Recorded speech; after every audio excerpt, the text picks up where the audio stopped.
Attorney General Pam Bondi yesterday announced that she was instructing prosecutors to seek the death penalty for Luigi Mangione in the murder trial over Brian Thompson. We can put the first element up on the screen. Pam Bondi did this with a statement yesterday that said Mangione's murder of Brian Thompson, an innocent man and father of 2 young children, was a premeditated, cold-blooded assassination that shocked America. After careful consideration, I have directed federal prosecutors to seek the death penalty in this case as we carry out Trump's agenda to stop violent crime and make America safe again.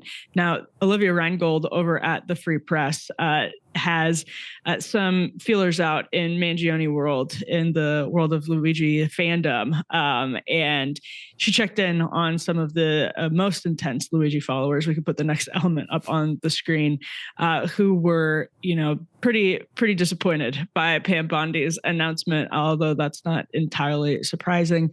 One thing that I wanted to ask you about, Ryan, is if your sense is that the Mangione heads are more left or right. I think it's pretty obvious that, like, broadly, a lot of the outpouring of support for alleged murderer Luigi Mangione on videotape, obviously in this case, shooting Brian Thompson in cold blood.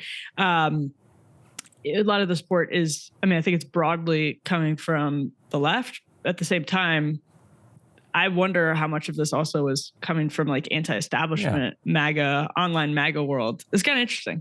Was it cold blood? I think there's some hot-bloodedness going on there too. We keep definitely hearing cold hot-bloodedness, blood. but there weren't cold blood in the circumstance, the physical circumstance where Brian Thompson was just walking on the sidewalk. They weren't like fighting or anything. Yeah, fair enough. No, he himself is from the what do you call it? Like the Kaczynski libertarian right? Yeah, roughly. And there's a lot of that. There's a lot of anti-establishment right. And yeah,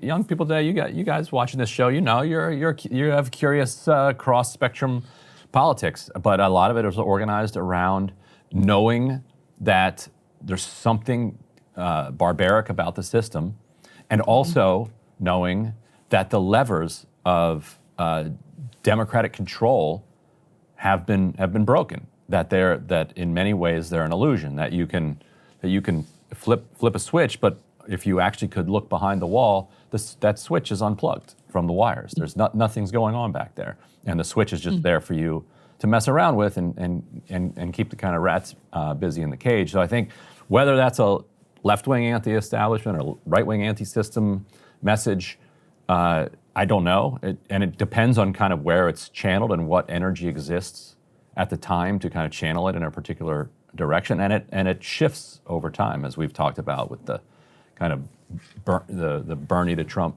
pipeline, or the hippie to Q pipeline, or whatever you have. When you don't present people with coherent mechanisms to have their grievances heard, you're going to wind up with pretty psychedelic politics.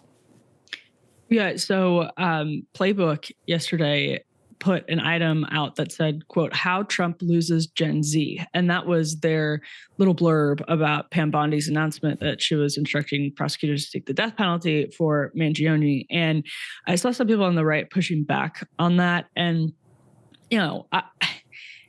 I also think there's some truth that seeking the death penalty in this case, juxtaposed with, you had Bill Cassidy, what was he on Newsmax the other day, talking about cuts to Medicare, and then corrected himself and said reforms. Was it Medicare or Medicaid? Probably Medicaid. Probably Medicaid. Yeah.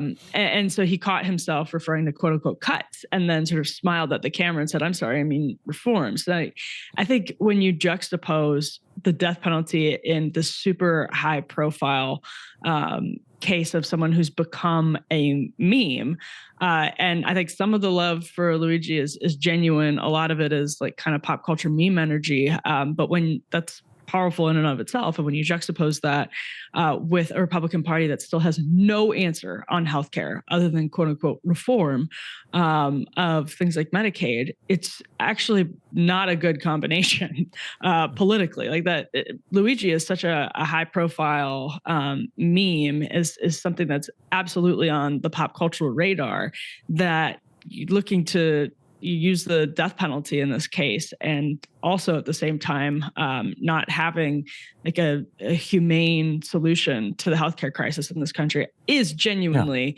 a politically difficult message to carry out, and it's such a high profile case that I think it does matter. And they also are just stripping their own moral authority. Their previous argument was, okay, you have a legitimate grievance that these for-profit corporations are making life and death decisions so that they can, so that they can talk a bigger game at their next, quarterly conference call. But you shouldn't kill somebody over that.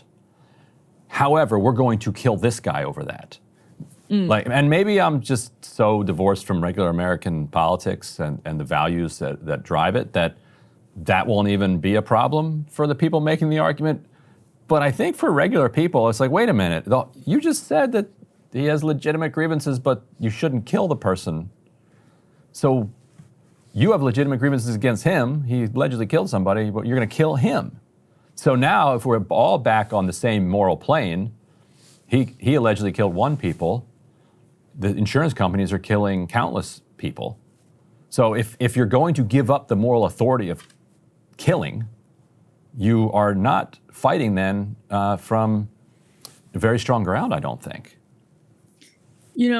I'm not obviously a death penalty person. A lot of the country is, though. And I think there's still, they would say, go ahead and put Brian Thompson on trial. Don't shoot him in Midtown.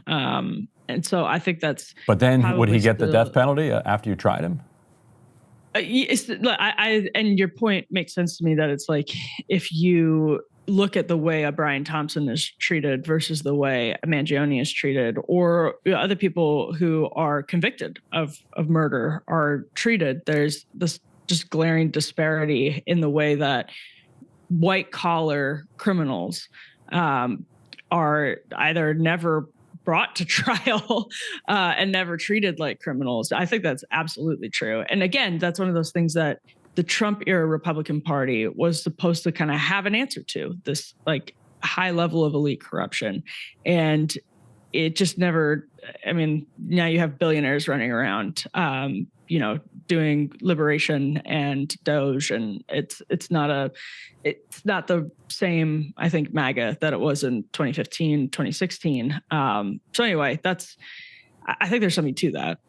And meanwhile, some of his supporters aren't taking it well. We can put up the second element here. This article goes through the kind of misery being felt by those who, see in Luigi some type of at least vengeance being exacted on their behalf. I wonder at the same time if this could backfire.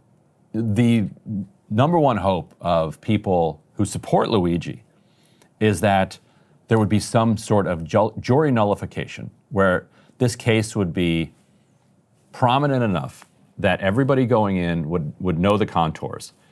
Jury nullification usually can't work because juries are barred from hearing from a defendant, why they did a certain thing if they did it for reasons of conscience. Like in general, the judge will prevent the jury from hearing that and just require the jury to adjudicate the case just based on the facts. Facts being, guy was on the street, here's the video, here's what happened.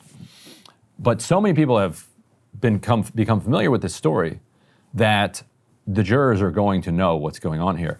If the jurors also, and this is the hope I'm talking about on behalf of his supporters, if the jurors know that a guilty verdict is going to mean a death sentence, I wonder if that actually increases the likelihood from slim to just a little bit less slim of jury nullification. What do you think?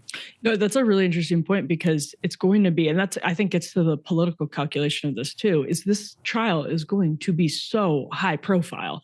It is going to be like massive media coverage. Gen Z is going to be paying attention to it. Every time Luigi's face, people get a glimpse of Luigi's face, it becomes another like iconic meme in the saga of Luigi Mangione. It's also going to like remind people and over again that the Trump administration is seeking the death penalty, as Pam Bondi put it there, part of Trump's agenda.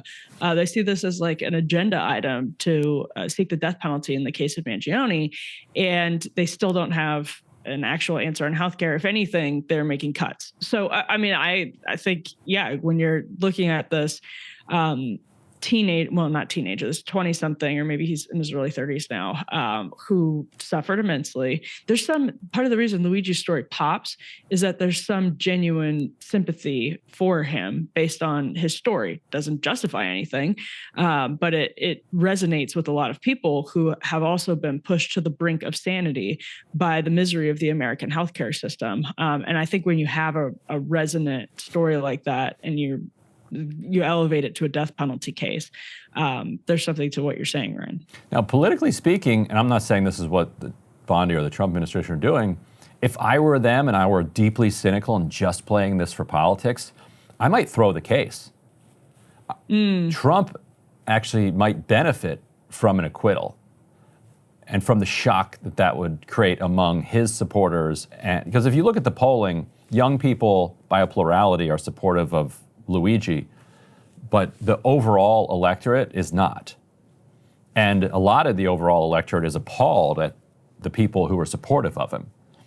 And so if you got an acquittal and you had all these celebrations in the street, and they would find, blue-haired kids with like 8 earrings out there celebrating, and they would run those on Fox News, and so that they would elevate that and say, look, this is the country that the libs want. And so just trying to further feed a backlash. So if you were a deeply cynical political actor in the Trump administration, you might actually figure out a way to kind of, to throw this one. Heighten those contradictions. Yeah. You're like, what do you care? If you can gain political advantage, what do they care if they actually execute Luigi or keep him in prison or let him walk free? And then if he's free, every time he's out speaking, he's angering all of the people that are likely to support some type of reactionary backlash against that. So he then becomes a gift to the right that keeps on giving. You're playing with fire, obviously, but that's what cynical actors do. Well, Ryan, you know this better than I do, but we'd have to be talking about probably like a Trump 5th term for Luigi to actually be executed, under Trump's watch. Chance that he outlives Trump is high.